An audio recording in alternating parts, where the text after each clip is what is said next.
A continuación en Radio Nuevo Tiempo presentamos Diálogo Bíblico.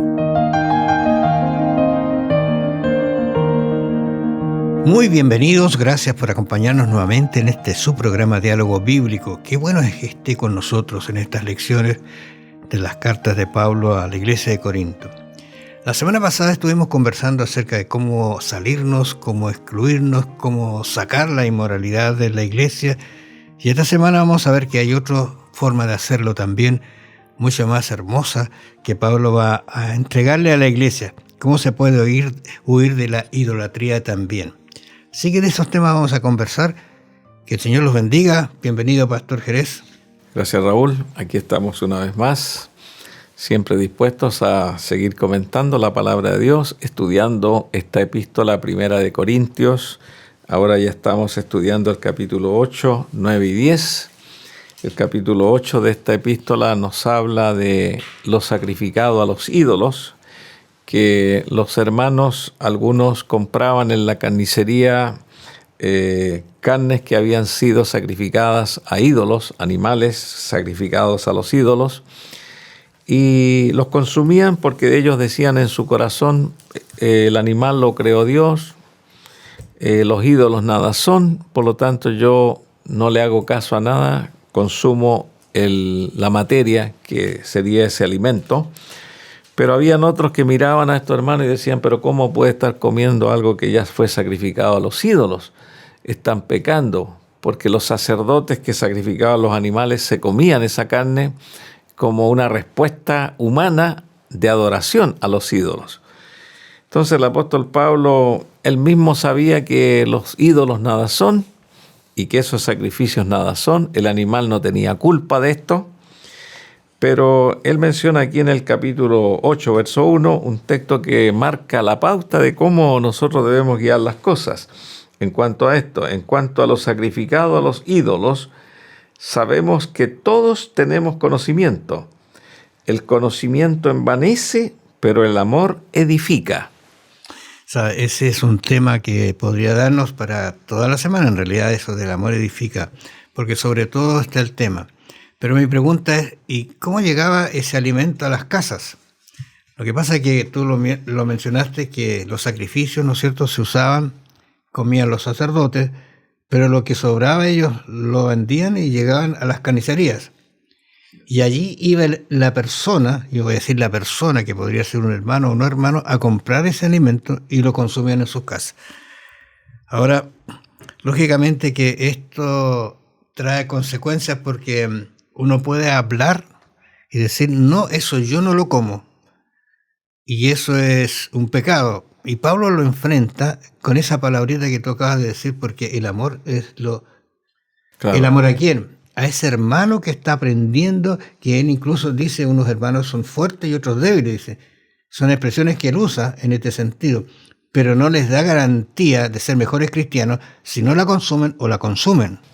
Claro, hay una responsabilidad que tienen aquellos hermanos que llevan más tiempo dentro de la fe, que han estudiado más, que tienen un mayor conocimiento. En el capítulo 8 de 1 Corintios, versículo 11, el apóstol dice aquí cuál es la esencia del problema. Y por el conocimiento tuyo se perderá el hermano débil por quien Cristo murió. Es decir, el conocimiento podría jugar en contra si no está revestido del amor. Hay que comprender al hermano débil y que a veces nosotros por condescender con el hermano débil evitamos comer, como en el caso de Pablo, esa carne sacrificada a los ídolos, para que el hermano débil no esté allí pensando y derrumbándose en su fe. Por eso que las cosas, como dice el apóstol Pablo, hay que hacerlas para gloria de Dios. Si la gloria de Dios está de por medio, hacerlo todo para gloria de Dios, pero no perjudicar la fe de un hermano débil. Tú mencionabas algo bien interesante que está en el versículo 4 del capítulo 8, que dice, por eso acerca de la comida, de los sacrificios a los ídolos, sabemos que el ídolo nada es en el mundo y que no hay sino un solo Dios. Y uno dice, ¿qué tiene que ver esto con la comida? Hay un solo Dios. ¿Te fijas a dónde está llevando él? Porque nuestro tema de la semana, fíjate, me pareció interesante, porque el tema de la semana que está siendo enfocado hacia la gloria de Dios. Dice él que en realidad yo tengo acá este aspecto que me parece, dice, todo para la gloria de Dios. Todo. Sí. Aquí no está hablando de animales que la Biblia prohíbe de comer, es quizás un detalle ese, sino de la carne que se puede comer, pero que tiene un problemita que ha sido presentada a los ídolos, pero ahora nada sabe eso que nosotros estamos pensando. Por lo tanto, si uno dice, qué interesante cómo Pablo enfrenta, pero Pablo, yo me imagino que él dedicó mucho tiempo a hablar del sacrificio de Cristo, hablar de su muerte vicaria, de su bondad y su misericordia y de lo que él dejó escrito para que en amor se relacionen los hermanos. Claro. Esto es lo que... ¿Qué estaba haciendo esto? Estaba dividiendo una iglesia. Y dividida una iglesia no avanza, no crece, no se fortalece, incluso se puede destruir. Claro, este es solamente un ejemplo acerca de la comida a los ídolos, pero este principio se aplica a muchas situaciones de la iglesia, donde en el verso 13 del capítulo 8 de 1 Corintios dice, por lo cual si la comida le es a mi hermano ocasión de caer, no comeré carne jamás, para no poner tropiezo a mi hermano. Y en la iglesia y en la vida eclesiástica podemos nosotros con el conocimiento herir al hermano débil haciendo otras cosas. Es por eso que en la iglesia nosotros estamos comprometidos a tener una vida prudente, una vida discreta en el Señor, una vida que no ponga tropiezo a los demás. Si a mí me gusta, por ejemplo, ir vestido de tal manera y yo a través de esa vestimenta voy a deshonrar a Dios y voy a hacer caer al hermano débil, yo debo abnegarme, renunciar, ir a la iglesia como corresponde, ir vestido, y en tantas otras cosas. Es por eso que la abnegación en la vida cristiana es parte de lo que Cristo enseñó. A veces podemos nosotros dar a entender o demostrar muchas cosas, pero por causa del Señor nosotros somos discretos, actuamos con prudencia y debemos hacerlo de esa manera dentro de la iglesia. Mira, me recordé de un incidente que se contó un predicador, de una persona que entró a la iglesia vestida como ella creía que debía ir a la iglesia. Y la persona que estaba allí la increpó que así no podía entrar a la iglesia a escuchar. Y entonces esa persona, como fue atendida así, se volvió y se fue. El predicador salió, habló con ella, pero no volvió. Y quizás no volvió nunca. Que tenemos que tener cuidado con estas cosas que pueden ser sensibles, pueden ser, a mi manera de ver, que están transgrediendo quizás hasta un mandamiento, pero cuidado, porque no sabemos el conocimiento que esa persona tiene de Cristo. Y cuando lo conozca, a lo mejor, como dijo un pastor, háblenle de Cristo y solitos y solas van a caer las gargantillas y los adornos.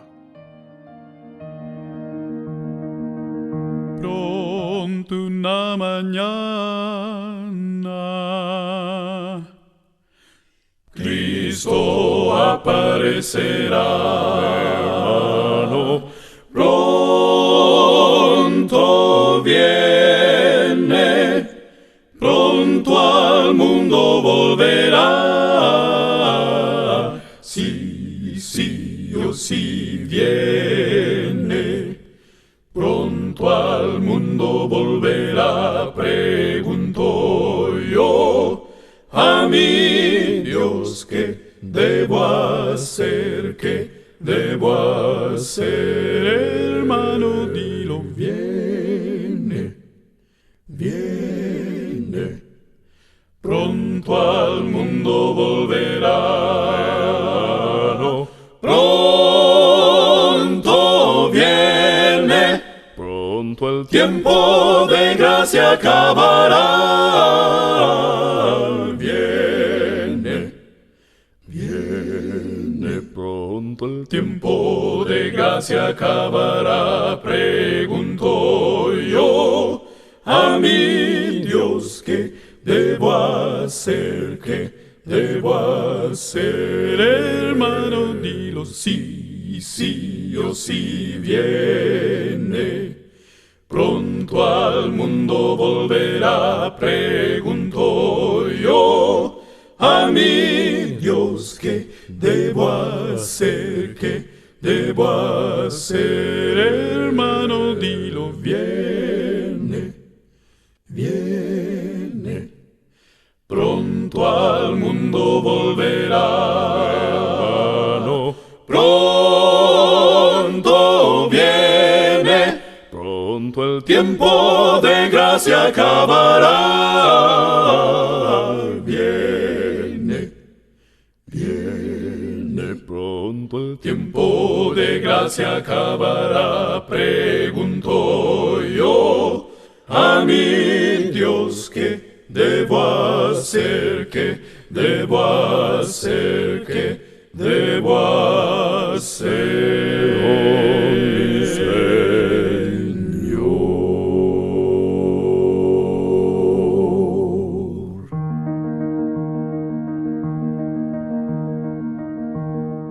Estamos en el capítulo 9, un capítulo bien hermoso que he leído con detención. Pablo enfrenta quizá una acusación que se le está haciendo, especialmente del apostolado que el Pablo tenía. Pero en su defensa a su derecho como apóstol, él está hace un asunto bien interesante, porque lo que él hace es que renuncia voluntariamente al derecho por amor al Evangelio, en primer lugar, fíjate. Sí. Y en segundo lugar, dice hacerse siervo de todos para ganar a más. Y es un texto que también lo vamos a estudiar. Así que esta es la cuestión del capítulo 9, y lo que estamos viendo en realidad, defendiendo a los débiles, que son los que Pablo también quiere que se queden en la iglesia y sean salvos. Bueno, aquí, como dijo Raúl, se toca un tema muy importante en el capítulo 9 de Primera de Corintios. El apóstol expone una situación particular suya. Él es un ministro de Dios, un llamado por Cristo a predicar el Evangelio en distintas ciudades, en distintos continentes. Y aquí al apóstol Pablo se lo juzgaba porque se decía que él no formaba parte de los 12 apóstoles y no tenía derecho de recibir ayudas de la iglesia, ni tampoco de los diezmos de la iglesia, y que eso estaba destinado solamente a los que habían andado por Cristo, autorizados por Jesús.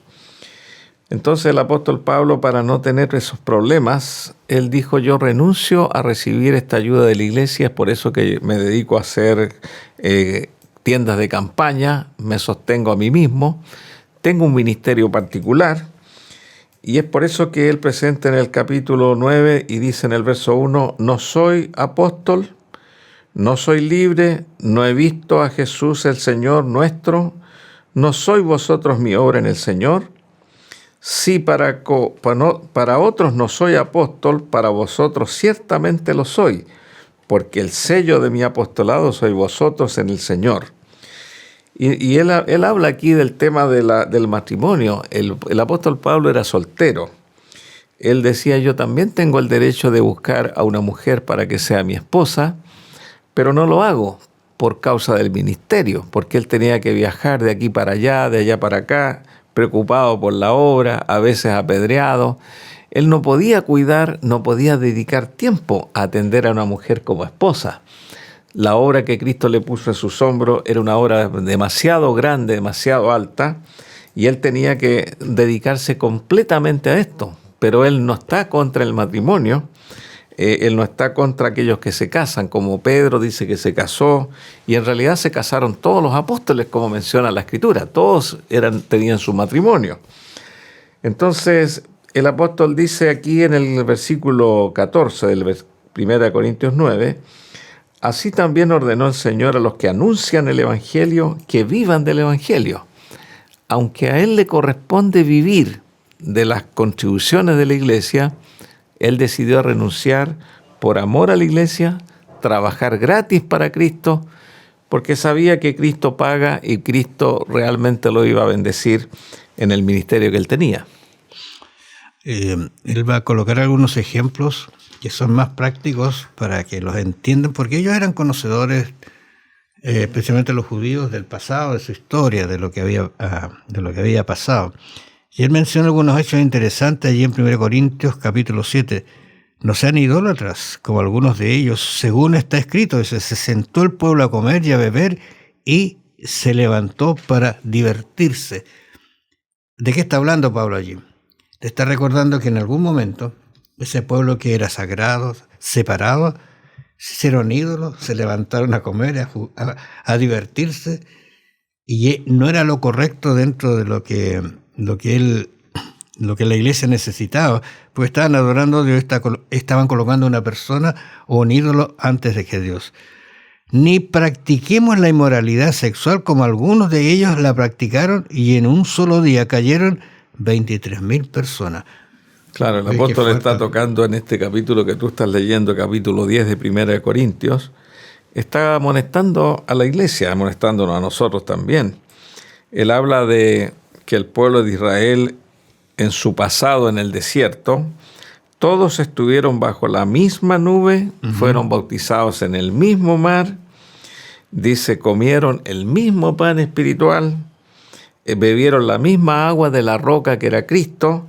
En realidad, aquí se presenta la unidad del cristianismo. Todos dependemos de Dios, todos nos centramos en Cristo, todos vivimos una vida en la iglesia en comunidad, no de manera aislada, pero también, como decía Raúl, aquí dentro del pueblo de Dios hubieron grandes victorias de Satanás para matar al pueblo, para hacerlo pecar. Y es por eso que estas derrotas que están aquí registradas en el desierto son derrotas que se pueden producir en los días finales de aquellos que transitan hacia la Canaán celestial. Como mencionaba Raúl aquí, la murmuración, la fornicación, la idolatría. Y del verso 11 dice, y estas cosas les sucedieron a ellos como ejemplo, y están escritas para amonestarnos a nosotros, a quienes hemos alcanzado los fines de los siglos. El que piensa estar firme, mire que no caiga.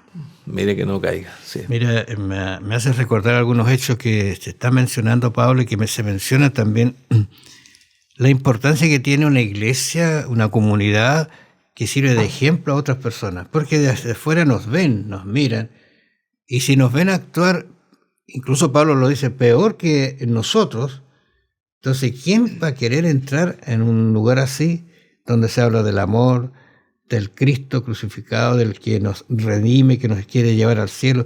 O sea, el cielo va a ser así, tan contaminado. Oye, que alcance tiene, ¿no es cierto?, esta situación cuando una iglesia nos da testimonio de un verdadero cristianismo. Claro, aquí tenemos nosotros a la iglesia del Antiguo Testamento en el desierto, que debía ser una iglesia ejemplar. Ellos venían saliendo de la idolatría de Egipto, de las costumbres egipcias, y tenían muchas costumbres que ya las habían vivido por tradición, como lo era la idolatría, la fornicación, una moral muy baja, la queja, la murmuración, y decían, este pueblo tenía las mismas atribuciones, el mismo Dios, participaron de las mismas cosas, pero la mayoría fracasó, la mayoría se perdió.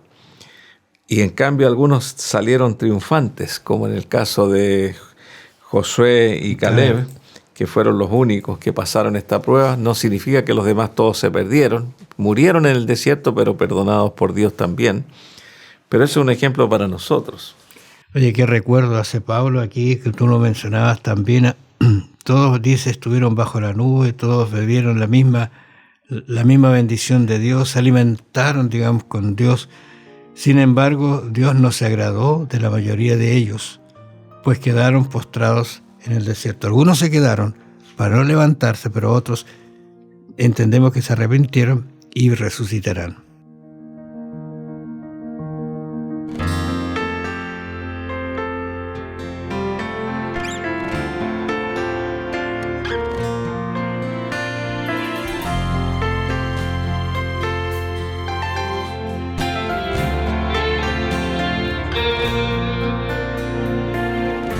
Aunque no pueda ver su actuar,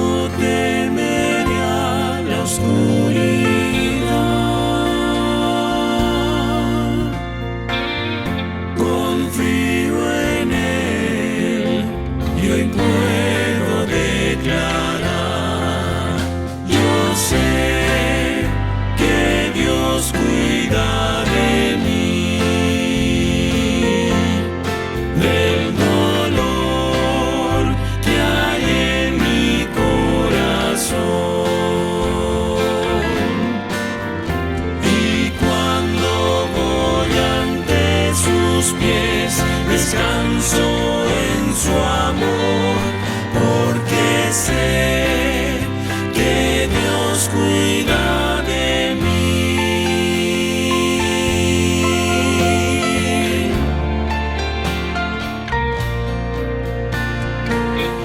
Las faltas de mi vida de ayer, las cicatrices que quedan por mi actuar, mi necedad me destruyó, pero su sangre me hace un nuevo ser. Yo sé que Dios cuida de mí, del dolor que hay en mi corazón. Y cuando voy ante sus pies, descanso en su amor, porque sé que Dios cuida de mí.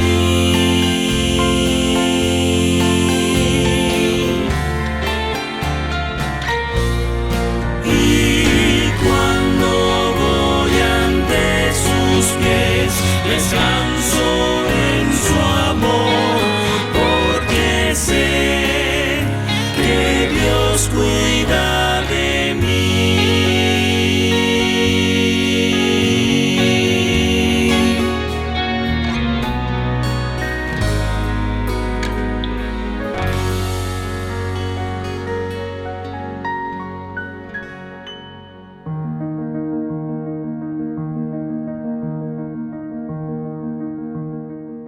Muy bien, estamos avanzando en este estudio de la epístola de los 1 Corintios.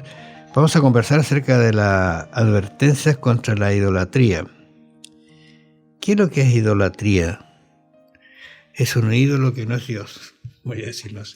Es un ídolo que se coloca frente al Señor, lo reemplazamos, por lo tanto esa adoración es vacía, nos sirve y nos puede engañar.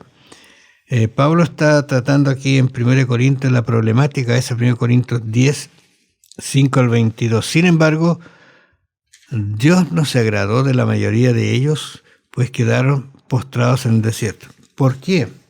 Si uno analiza la situación del pueblo de Israel, uno a veces dice, pero si vieron tantos milagros, vieron, digamos, cómo se manifestó Dios en el cuidado de ellos. Yo siempre he pensado que esa nube que les daba sombra y calor de noche es un milagro que estaba constantemente. El alimento se terminó cuando ellos comenzaron a producir y entraron en Canaán. O sea, ¿cuántos kilos y kilos de alimento tuvieron que se podía preparar de diferentes maneras? Aún así, ellos miraban hacia el lado.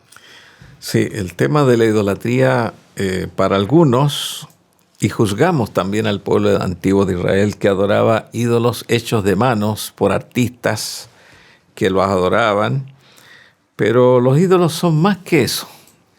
Ahora nosotros no adoramos ídolos, no nos arrodillamos delante de delante de alguna materia o algo fabricado, pero los ídolos modernos han cambiado, pero siguen siendo ídolos. Como por ejemplo el servicio propio, egoísta, vivir para sí mismo, egolatría personal, narcisismo, es ídolo. El vivir una vida cómoda, decir yo voy a vivir una vida para mí, pero no quiero aceptar misión, no quiero aceptar ninguna responsabilidad, yo no quiero que me inquieten, yo quiero dedicarme a leer, a vivir una vida personal, dedicarme a mis cosas. Pero si Dios me pide algo que yo haga, yo no quiero hacerlo porque para mí es una pérdida de tiempo o simplemente me incomoda. Existen muchos ídolos modernos como la complacencia, la comodidad, las pasiones, la complacencia del apetito, el dinero, como menciona aquí también San Marcos en el capítulo número 10, versículo 17, cuando Jesús le dice al joven rico, y le dice aquí Jesús, vende todo lo que tienes y dadlo a los pobres y tendrás tesoro en el cielo, ven, sígueme tomando tu cruz. Marcos 10, 21. Eso le dice Jesús a este joven rico. Pero él se fue triste porque para él ese era el fin de su vida, era el propósito que estaba en su corazón, pero él no se había dado cuenta, aunque él decía, yo he guardado todos los mandamientos de Dios, todo lo he cumplido, pero había algo que era la columna vertebral de su vida, que era el amor, digamos, en este caso al dinero, y no compartía su dinero con aquellos que lo necesitaban. Siempre he pensado en esta historia del joven rico. Yo me imagino que Cristo también quedó triste, no pudo llegar a él, no pudo convencerlo de su situación.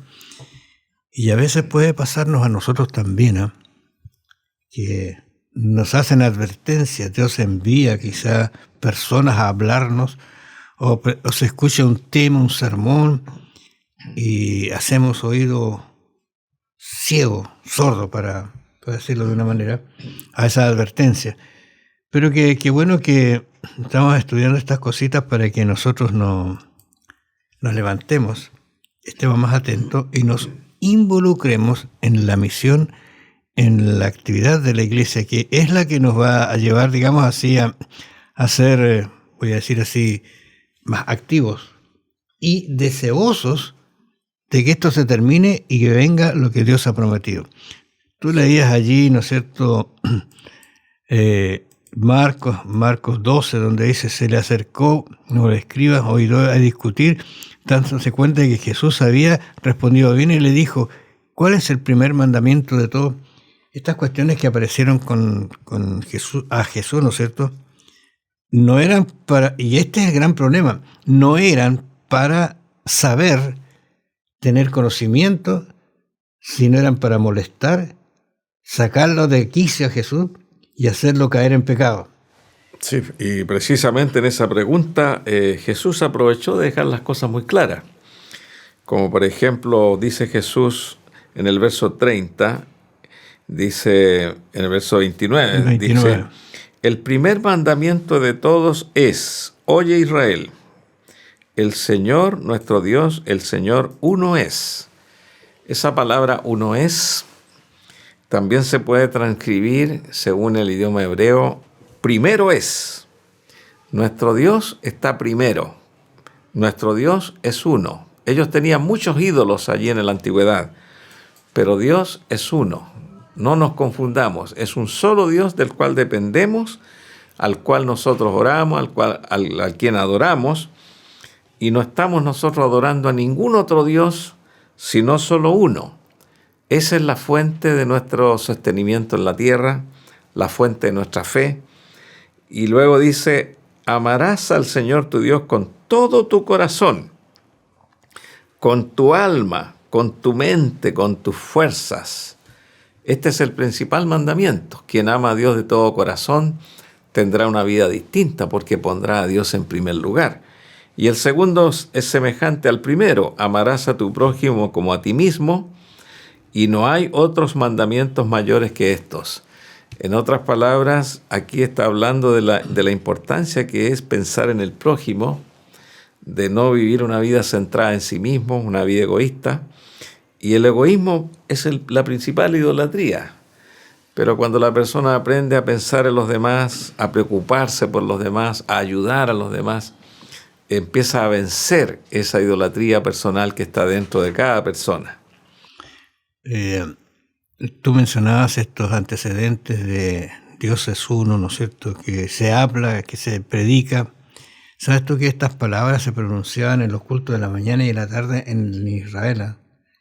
O sea, estaban presentes, pero no había oídos que las escucharan, ni personas que estuvieran atentas a ir detrás de ella, a hacer de Dios uno solo, porque en el corazón o en la mente de la persona solo puede tener uno guiándolo, y ese es Dios. Ahora, Interesante que hemos estudiado algunas cosas que no todas las hemos podido tratar por el tiempo, pero usted sí la puede hacer en su casa. Según Pablo, ¿no es cierto?, nos advierte contra la idolatría, la sexualidad, todas estas cosas dañinas. ¿Cómo usted se puede proteger contra ellas? Mírese a un espejo, mire lo que tiene en su rostro y lávelo con la sangre de Cristo. Y cuando usted se vea limpio, se dará cuenta que es una vida diferente, es una vida de alegría, de felicidad, y pedir perdón a Dios por esas cosas que quizás estamos cometiendo, como por ejemplo no involucrarse en actividades de la iglesia. Que el Señor los bendiga y los acompañe. Nos vamos a encontrar la próxima semana. Bendiciones. Escuchaste en Radio Nuevo Tiempo, Diálogo Bíblico. Sigue en la sintonía de La Voz de la Esperanza.